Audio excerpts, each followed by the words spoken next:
So guys, I'm going to do another video about correcting misinformation. It's been a long time since I did a video. I'm not really someone who does YouTube full-time. I am someone who works full-time, and I'm in grad school, and I'm actually working 2 jobs right now. So YouTube isn't really something that I just do all the time. But I still have a goal for wanting to have Christians and atheists have the best dialogue possible. So I'm doing this video. Last video that I did was critiquing a Christian named Kent Hovind, who his research methodology was really flawed. This channel is going to start being more of a research critique channel dealing with Christian and atheist topics and people. So this video, I'm going to critique an atheist called Aron, who's very big in the atheist community. Now, when doing so, I'm going to do so very respectfully. I'm normally harder on my Christian brethren than I am someone who doesn't believe. Background about him: Aron is a very smart person. He deals a lot with evolutionary biology, but he also is an atheist activist, and I differ with him on a lot of fundamental issues very, easily because I'm Christian. But that's not the whole point of this video. I'm going to be critiquing something that I think is flawed in his research methodology in a debate that he had a very long time ago against a Christian named Inspiring Philosophy, which his name is Michael Jones in real life. Now, when I first watched this debate, I thought that Michael Jones won pretty easily. And this was before I knew a lot about research. I knew, obviously, the proper way to research articles and stuff. And so I thought he won at the time pretty handily. Aron is better at, since he is a debater, he's better at using words and stuff. But in this debate, after I rewatched it, now I've been in this program for a year because I'm a doctoral student in educational research. I've started to notice, even though Michael Jones, I still feel, won this debate, Aron did make some pretty good points that I at first thought wasn't that good. And that's because I understand research methodology a little bit better. So even though this critique is mainly for Aron, there's going to be times that I critique Inspiring Philosophy. And it's nothing that is meant to disrespect either of them, because I hold a pretty high opinion of both of them.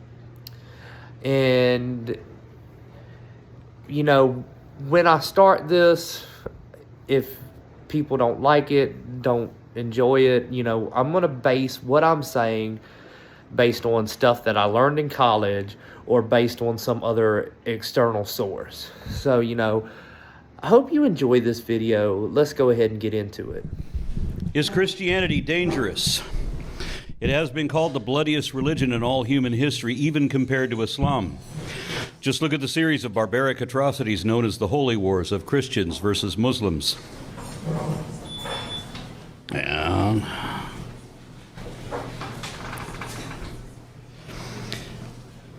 one moment, please. Okay. When the Washington Times asked which religion is the most violent, they noted that Christians caused 50 times more violent deaths than Muslims just over the last century. But in all fairness, there are more Muslims than there are more Christians than there are Muslims, if you accept Catholics as Christian. And Christians don't usually kill each other over religion, at least not anymore. The British Raj, or Crown Rule of India, could be said to be Christians versus Hindus too, but the purpose of that conflict wasn't spiritual or theological, it was purely political, imperialism.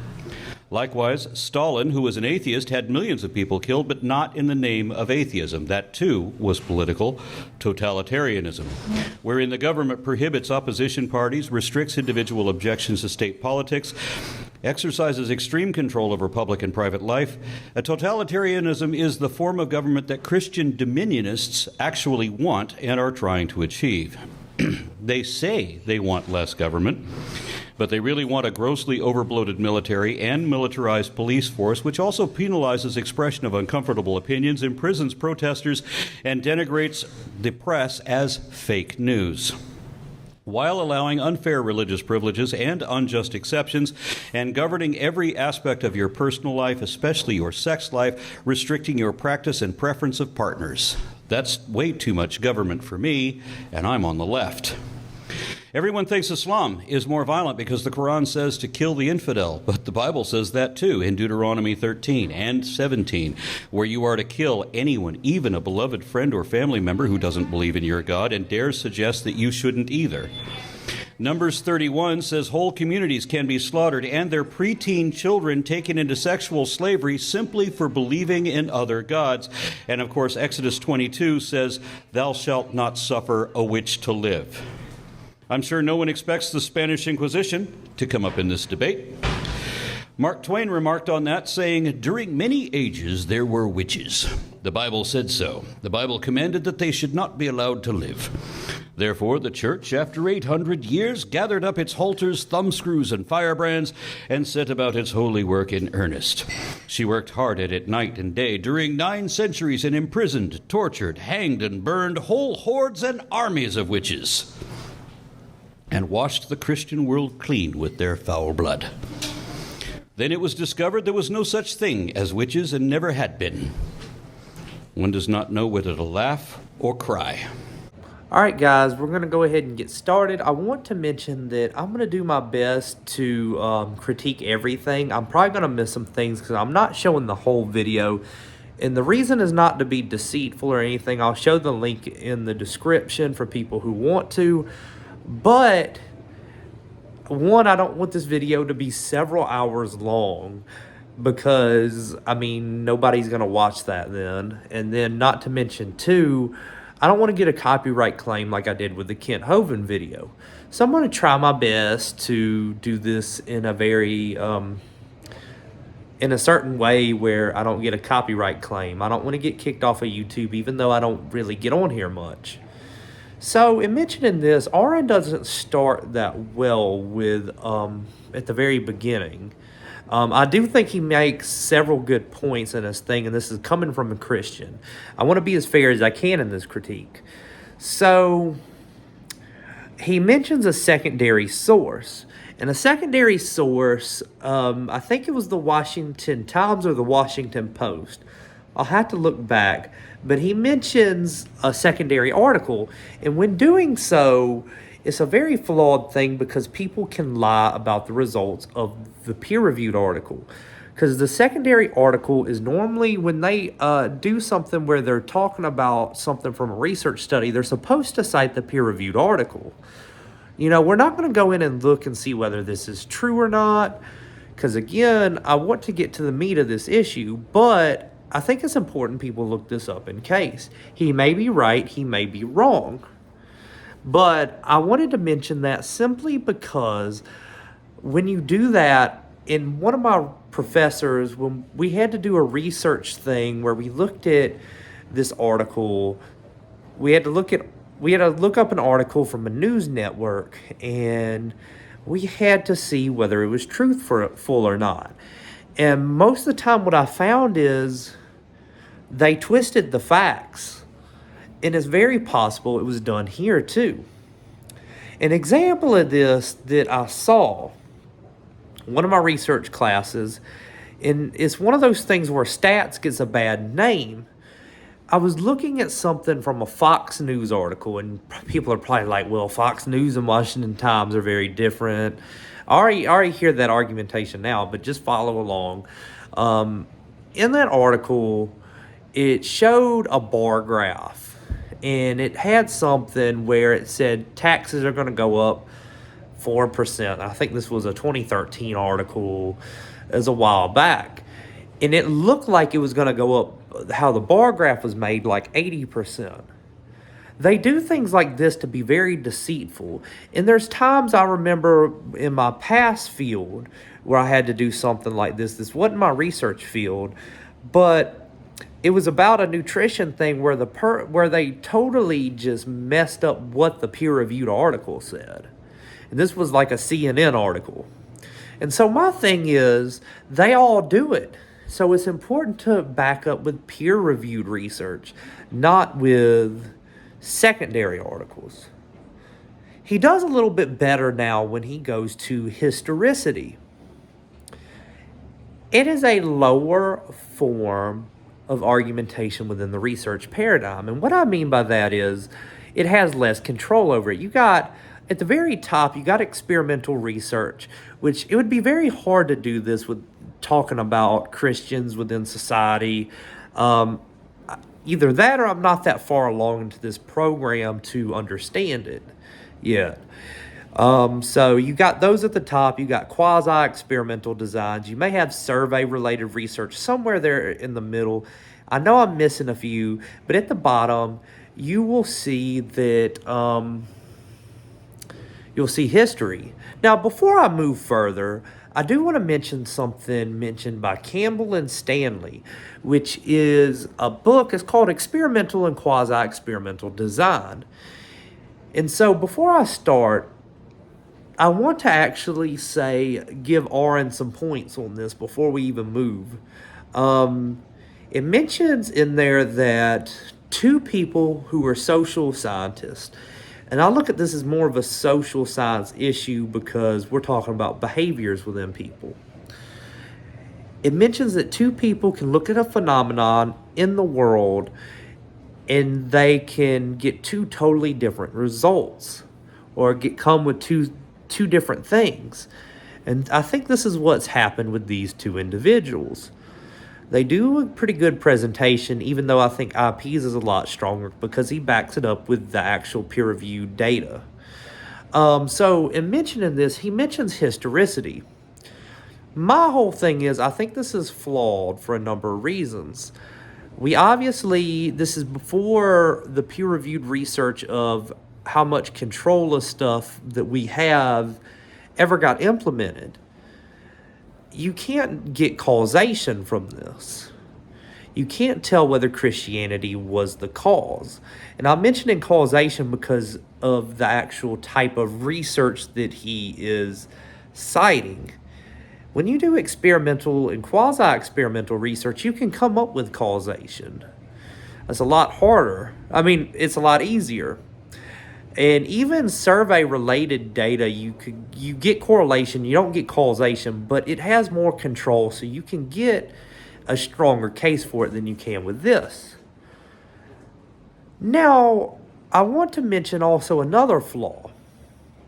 He mentions that we now know that it's a weaker form of argument, and it's not an insult because if I'm arguing for is Christianity true, one of the arguments I would make is from historicity, but I would know that a history argument is not near as good as a valid scientific theory.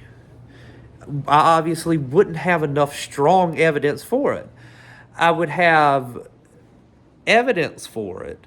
And my definition of evidence is similar to Aron's in the fact that I think that it is a body of facts that we put our interpretation on.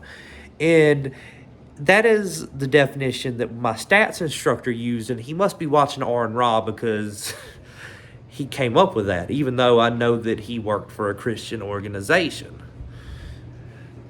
I don't want to get too much into that, but my point is that I have a similar definition to Aron.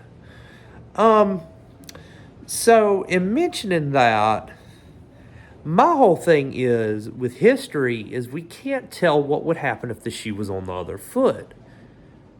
I'm not a history major, so correct me if I'm wrong. Maybe there could be a society you found that was very secular at the time, but most of those people probably believed in God of some sort.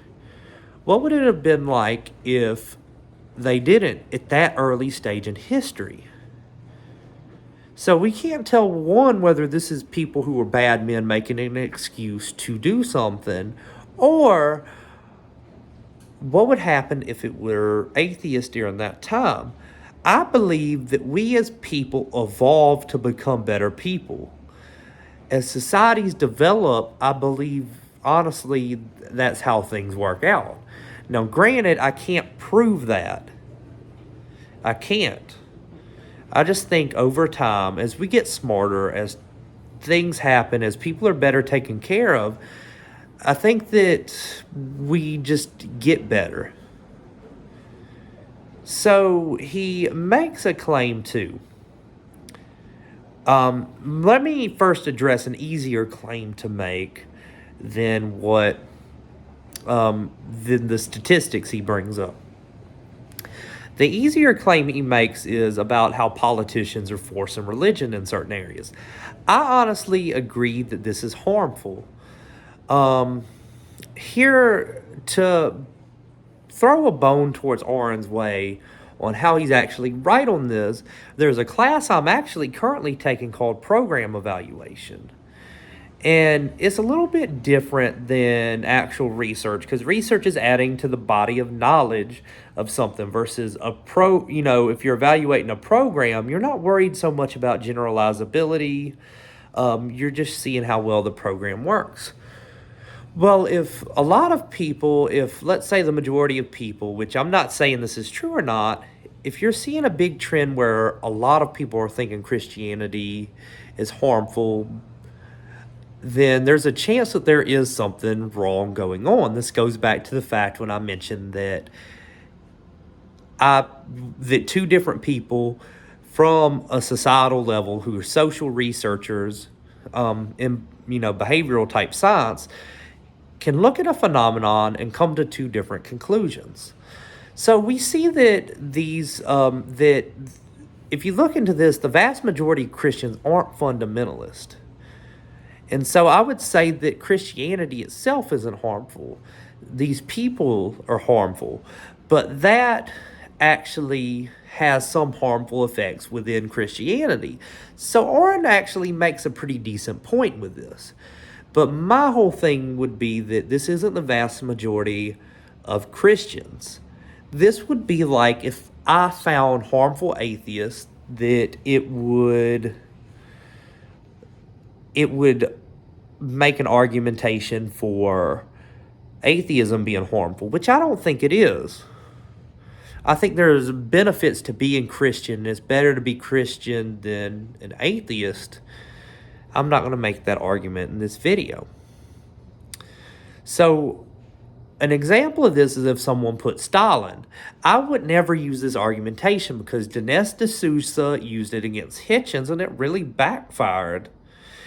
You can't show that because a minority does this, that Christianity in itself is harmful. It just shows the people are. But I'm throwing a bone his way because I'm treating now Christianity sort of as a program. I'm obviously a Christian, but my thing is I'm saying that I can see the point where he's coming from. Now, before I move into the hard statistics, I missed one thing, and that would be about Hitler.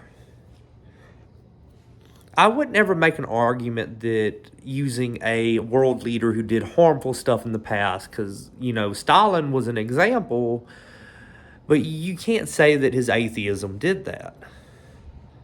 Because atheism in itself, there are humanists who are atheists, who try to be very good people.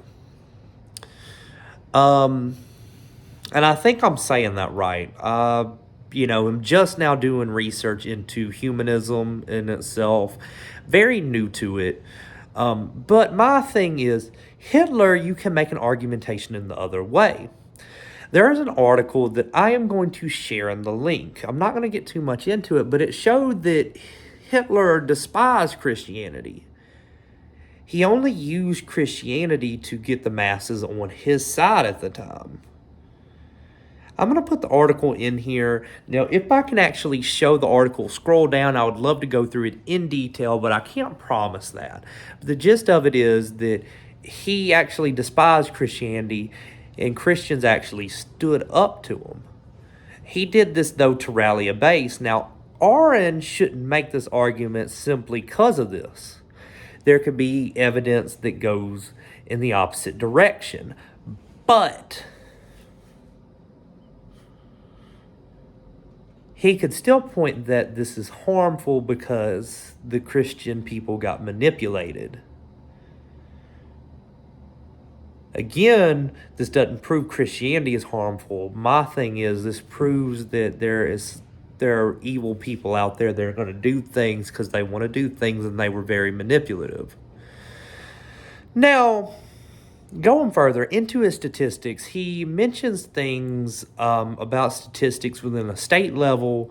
And if I remember this correctly, I might be missing this, but it might be on the country level too. I can't remember, but I'm going to address both because I know this is a common argument that you get from people who are secular or people who aren't Christian. So an example of this would be that this, in my opinion, would be a correlation causation fallacy. I don't think Aron's purposely trying to do this. Let me actually clarify. I think that he really does believe that because these societies aren't as heavily Christian, that they are less harmful. Now, let me actually go to the fact that even though these countries, most of them that he's talking about, are more secular, most of them still believe in a higher power. I can actually show a article that is a peer-reviewed article, and I'll actually put this in. It shows that Europe isn't quite as secular as some people think. I don't know if this is true or not, and so I'm not going to cite this as a fact, but it's saying that a lot of their Christians don't go to church. It's actually a Pew Research article. Now, I'm not going to state that like it's a fact or not. I'm just going to put that out there just in case. Going a little bit further, even though the country is secular and you're having more and more atheists show up, Christianity still far outweighs the people who for sure don't believe. They may believe in a higher power, and it may not be Christian, but I'm talking about people who believe in something that is a God. Now, going a little bit further, he's looking at this through the wrong lens.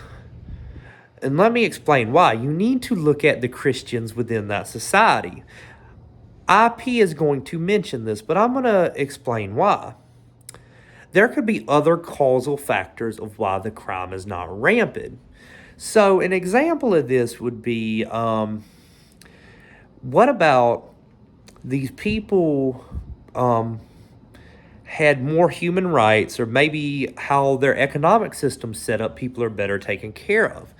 Because of that, those countries in itself don't rely on faith as much because they're already better taken care of. This would be like comparing that kind of country.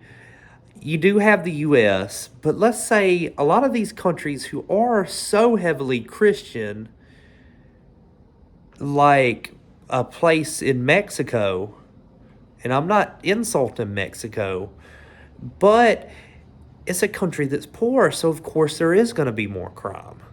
So we can't point to Christianity as a causal factor because we simply don't know. You have to look at the Christians within that society.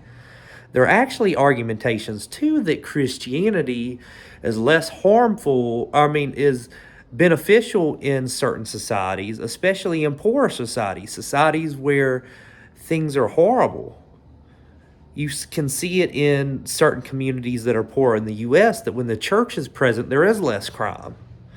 So my thing is, he can't necessarily, it's not best to use this as an argument because we can't know the causal factors. Now, to go further into this, I want to mention that just because something is a correlation doesn't prove it's the cause. It's like if you're talking about this certain tree blooms in the spring and say that every time that tree blooms, someone gets the flu, well, that's probably true because that's around the time the flu is rampant. Or an example that my stats professor brought up was if I eat cheese, I'm more likely to be strangled in my bedsheet.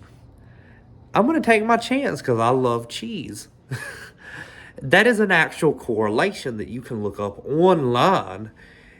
And so I'm not saying that it's not a cause. I'm saying that he can't point to that because there are plenty of things that correlate that you know are not a causal factor. Now, that is the same thing within the state's issues. I can speak more about that again because I live in the South. Wages are lower. It's just a fact. And so when we mention stuff like that, we got to actually look at things on several levels.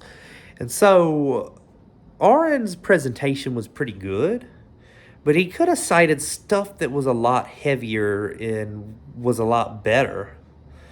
And to actually go with this further would be, if he's talking about secular societies are safer, it would be like someone using a flawed argument saying that people who are minorities are more likely to commit crimes.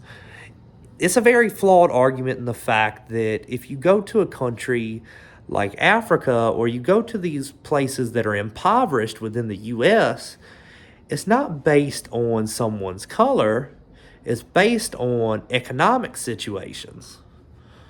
And I wanted to mention that because it's a flawed argumentation that nobody would want to make on that way. So be very careful. And there are conservatives I stand up to all the time that say that try to point things about minorities. I stand up to them all the time because it's very harmful. So my whole point, and I don't think Aron would make that. I heard his wife is, I think Asian. I'm not sure.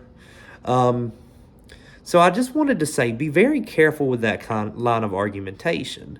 You got to look at things from several different peer-reviewed perspectives, and you got to look at the Christians within that context, within that area.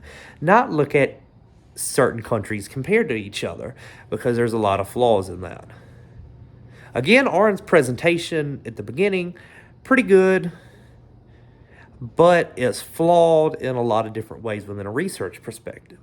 I'm not going to go through IP's opener because I'm mainly choosing to critique an atheist this video. Next one, I'll do a Christian. But when we go into their cross-examination, I'm going to, point out some flaws in IP's logic too.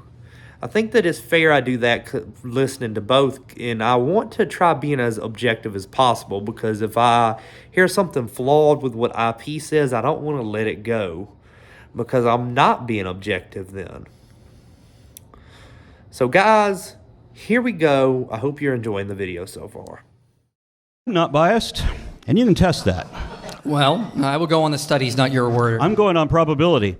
Is your personal experience I've based on... spent 20 years as an atheist activist. I've had this exact argument every week for the last 20 years.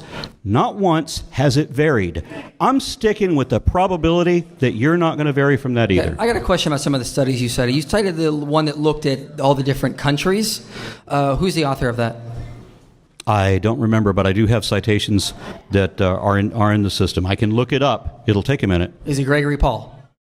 Gregory Paul was one of the studies, yes, but that's not the citations that I'm looking for. Okay, so one of the studies you did mention was a paper by Gregory Paul. That was based on other ones. Well, not really. He basically did a univariate analysis, visual inspection, fails normal probability test, and at best it's one study. Do you think that would counter a meta-analysis that incorporates 60 studies? I wouldn't say that one study counters multiple studies. No, I wouldn't say that. Okay, so then do you have any evidence that counters the evidence I presented that intrinsic religiosity leads to harmful effects? I think I actually do.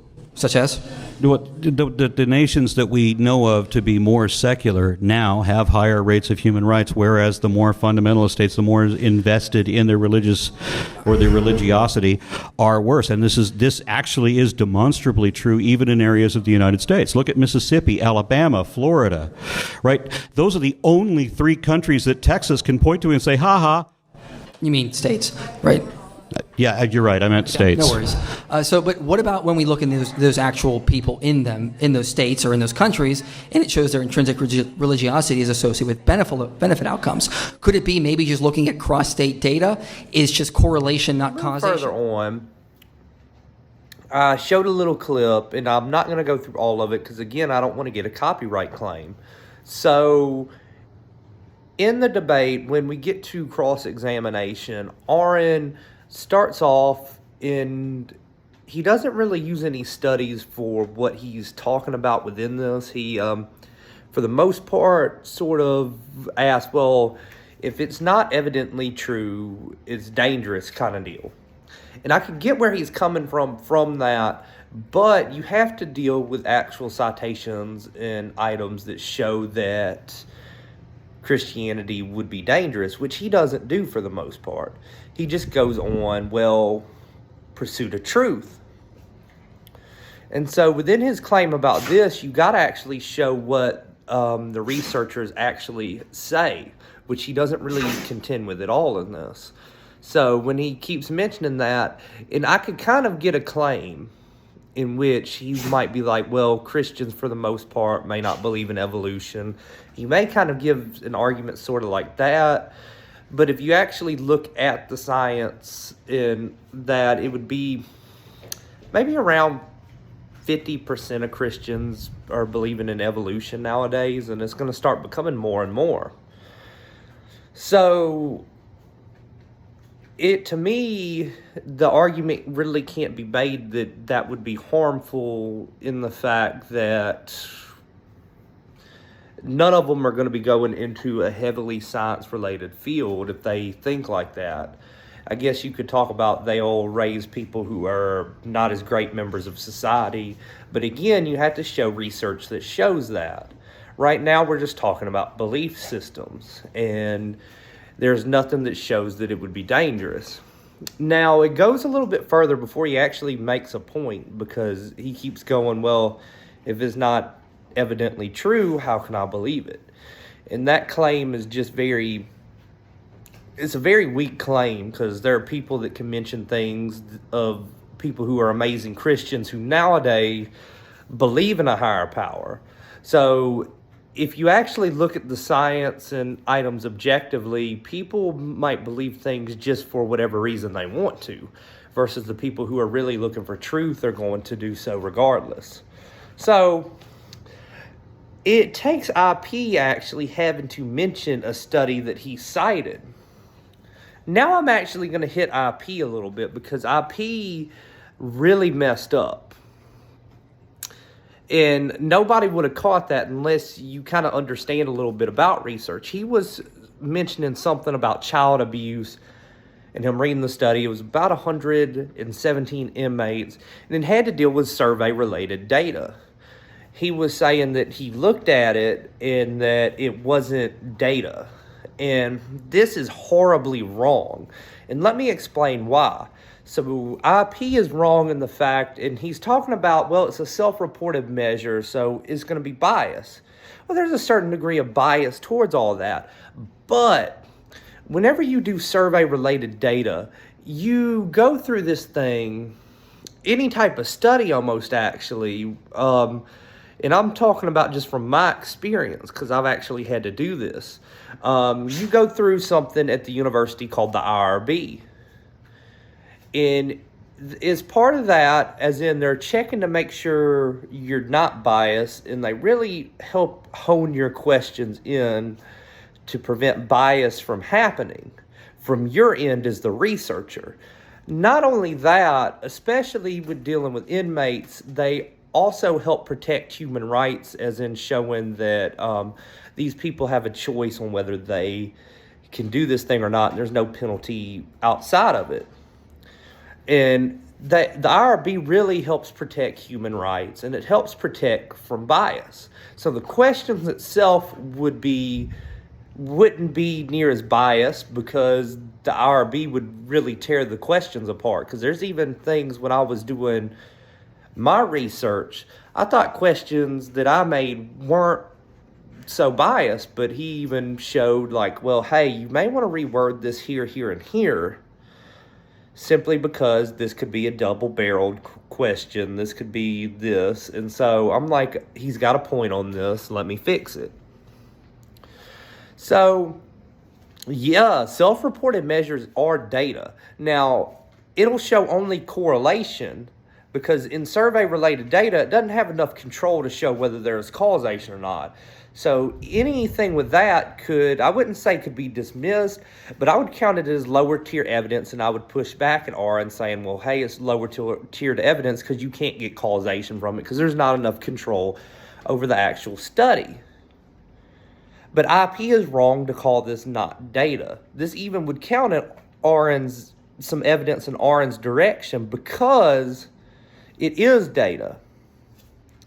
It's self-reported data, and they're given, I haven't looked at the study, but if it is what I think it is, where they're putting it in to do the actual statistical testing, it would have to be a question where they have a multitude of answer choices and they put like one thing. So if it's a quantitative measure, you're not going to be getting a long list of what everybody thinks. It's just going to be something that's pointing in this direction. How things are worded are going to be very careful to ensure that there is no bias from the researcher in, and to not get a giant description from the people that are participating. Unless maybe this would be similar to like what I've done in the past, where maybe you put the items there, the quantitative measures, and maybe you have a couple qualitative measures where they can go more in detail, so you can get a better foundation of what was done in the quantitative measure. So he's wrong about that. And that's a serious blunder from him. Now as we move on, again, he doesn't really cite much data, Aron, which is what is real harmful. For the most part, he goes on this thing saying, well, if Christianity isn't evidently true, how is it not dangerous? And IP's like, well, the study's got to show it. If I see that this does something like help reduce crime or help reduce this, it obviously doesn't pertain to a negative effect. Arguments can be made in the opposite way, like items such as life expectancy. People who believe in God live longer. So IP makes a very good point with that. So moving on, Aron does end up citing something that is a little bit stronger within a statistical measurement, which would be the states within the U.S. That he would say that the heavily Christian areas are more likely to have crimes compared to states that aren't as Christian. And the thing is, when he does something like that, he's not looking at it too in depth. He's looking at crime rates between states and crime rates between countries. He's not looking at the people physically within them. So maybe if I went to a northern state and I looked at, well, Christians that go to church very often and do all this different stuff are less likely to commit crimes. And so you might get things, and Christians or atheists may come up, and I will say this is pretty good points that they bring up, but they don't have, it's not strong enough evidence to show that Christianity is dangerous. So in this one, he's not looking at the people within that area. So I've known studies, and I'm not trying to take IP's defense on this, but I'm just giving an example because it's the best example that I can think of. I've had studies that I've seen done where it shows in poorer areas, when the church is present and they're actually really present in an area, that crime rates go down. Maybe if I can find it, I'll cite it in here because it's an interesting measure. So it has to do mainly with, well, right now, people who believe in a higher power are a vast majority compared to everybody else. Not to mention, too, even in secular areas, it's still the vast majority, for the most part, excluding a few different countries. So when we move to those areas, the reason you can't get to causation is because there are other factors involved. Well, does it have to do with the region being poor or not, or being where they have more money and have stuff better taken care of? Obviously, a country like Sweden is going to have better control or less crime than an area like Mexico. And it's not an insult to Mexico. It has to deal with poverty. is part of the reason crime's so rampant. Because I know some people that are from that area that they're the nicest people you'll ever meet. So this isn't really a Christian versus non-Christian thing right here. This has to do with, well, what is the actual problem? There are so many contributing factors, you can't even get to Christianity. And so when people bring up prison rates, you have to sit there and think, okay, well, was it from, what was the actual causal factors? Because I've known people who've made points about that. Is it people who, obviously you got more Christians, especially if you're in the U.S., or you got worldwide more believers than non-believers. And you also have to look at how you define secularism, because there are people who will be like, this is a secular country, and they got more people who believe, it's just they don't go to church as rampant. So we got to look and define our terms as well. So a lot of my objections to that is, well, what was their living situation? How did they grow up? And then, too, what I would say is similar to what IP is, what was the point of it? So was it that being the causal factor? Was it Christianity? We don't know for sure. You can't prove that throughout a study in this, at least at the moment. Or I could have missed something. I haven't went through the data, but I'm going based off of IP just because it seemed like he did his homework a little bit better. But there are a lot of things if we talk about prison reform too, because the church ends up becoming real present. So my thing is, you have to define what you mean by religious as well. Are these people going to church very often? Are they finding an excuse to do what they do? And what I mean by that is people sometimes will create reasons to just believe in a certain thing. Think about it this way, it would be dismissed because think about how political parties are. If you think about how political parties are, people are always going to find a reason to do what they want to do. So we can't point to this being a causal factor of Christianity because we don't know what's going to happen if the shoe's on the other foot. It's going to be an interesting study because religion, I hate to say, is getting smaller and smaller. So these studies will be more done and we'll end up seeing what happens. And I actually don't mind being wrong on this situation because I want truth and I want a peaceful world regardless of what happens. Now, he mentions the state stuff, which doesn't give enough causal links to actually show anything. And if what IP is saying is true, I'm going to say that because I haven't looked into the studies. I'm always going to do my best to be fair and not try to misrepresent anything. But if it's true, and you look at the Christians within that area that are intrinsically motivated, meaning that they're motivated to go because they believe in God, not for secondary reasons like, oh, it's a place to gather to have friends, then these people, it shows that are less likely to commit atrocities. And if it really shows that, that's really strong evidence and it goes in IP's direction. IP strong point is that he mentions numerous studies. I would say when you do studies and you even read one study, it's best to even see that there are at least 30 to 50. IPE is using meta-analyses, which does have its limitations, by the way. This is something Aron should have attacked pretty quickly, and he didn't. He should have said, well, meta-analysis has its limitations, like, well, are the people picking and choosing which articles are placed in here?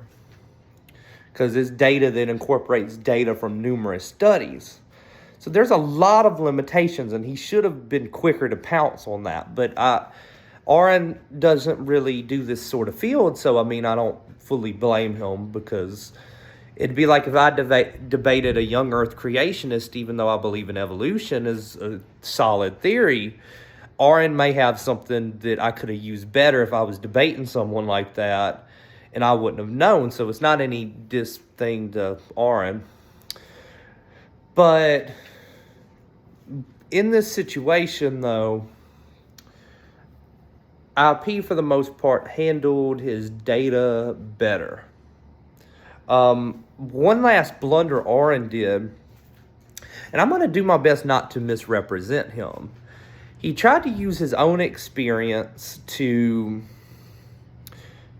put it up there with research. He was like, every time I've ever asked a Christian this is what happens. Well, that's not what the debate's on. I'm sorry, it's just not. Well, he keeps going and he's like, I'm not biased, and you can check that. That's a huge hit, because any basic researcher knows that everyone's biased. Now, I'm not talking about the validity of his claim. Remember, I think I said this at the beginning of the video, but I can't remember. Based off of Campbell and Stanley from the book Quasi-Experimental and Experimental Research, you learn that there could be two people who are quote-unquote scientists that see a phenomenon in the world and come up with different conclusions, and they can both see something that is right. Aron has some right things, as in there are some Christians who are harmful that are fundamentalists, where IP is trying to make the point that Christianity as a whole, as a religion, isn't dangerous. And they both got some solid points. IP is just doing a better job at hitting it home because he's going by the data, and Aron, for the most part, isn't. Aron, I do think, is trying. He's going more from a historicity sort of standpoint. But when he was talking about that he's not biased, I started to catch on, because I had to watch it about 3 or 4 times, because I was like, really? I hope he wasn't meaning that. And it's a huge hit, because obviously everyone has some form of bias. And that's when you do research. That's part of why you go through the IRB process. You go through that process so they help guide you without there being bias within the study itself. There's numerous reasons you go through that process. But Aron, I've seen people hit him a little harder than he should be hit on this issue. I've seen Christians say, oh, he's saying to take my experience over everybody else's, which wasn't what he was saying at all. I feel like when he seems like one of those people who really gets into what he does. And when I mean emotional, he doesn't get emotional like he's hurt. He gets emotional as in he loves very rigorous debate. And he could be very strong on a certain point. So when he said that, it was a blunder. But I noticed what he said in there was about evidence for the Christian God. And so I will say, let's not be too harsh to misrepresent Aron on this point. I disagree with him wholeheartedly on this, but he shouldn't be hit as hard as I've seen in some of the past videos from other people. Now, I'm going to say this is all to the video. I hope you enjoy, but in this debate, I'm not someone who judges debates, but I would put IP as the winner simply because he used data and he used numerous research studies. Aron, for the most part, he used a secondary source. He used historicity, which is not, it doesn't control for anything. So you can't prove the intentions of the people and why they did it. When he did move on, it had to end up being on, well, is it evidently true or not true that causes some harmful effects? Something very minor point, but it doesn't show it within the population itself. You got to show it within the population itself through the research. So you move on. You had the self-reported measure. IP messed up on that one. I'm trying to just recall everything before so I don't miss anything. He ended up bringing up this different states, and that again isn't causation, correlation. You can get a correlation from it, but you can't tell the causal factors. So it's not as strong of an argument if you look at things very closely within that society instead of looking at it cross-state measures. So, guys, if you ever get into the research field or look at it, just make sure to look at things very in depth. You want your bread to actually physically show anything. You want the meat of your ideas to actually come through. So you've got to look at up numerous different types of stuff, such as in this topic, what would have been very helpful is, well, what about life expectancy? Because that obviously is a positive. Crime rates, both people touched on it. You have to do with maybe how people are affected emotionally by it. There was a lot of things that could have been touched on in this sort of debate. So it is what it is. I hope you enjoy this. Isn't a major hit to Aron. I think that he seems like a very good person. He seems like a very bright person. And I actually follow his YouTube channel. He seems like someone who wants truth. But in this particular debate, he didn't do quite as well as he should have. Granted, I think what it is he's used to dealing with fundamentalists. And this conversation was actually a really good conversation between both men. I think that if it was run back and they had another debate, it'd be a little closer. I think it would. But I thought when I first saw this and I was getting my master's, I thought IP did better than he really did. Even though I think IP won, he really made a blunder with those self-reported measures that most, at least me, from what I could tell from being within the university in this doctoral program, most people would not take his side on that. Well, guys, hope you enjoy. I'm going to do a theist next, and I'm going to do a young earth creationist. So I hope you enjoy, and I hope that this video doesn't really upset anyone. All right, bye.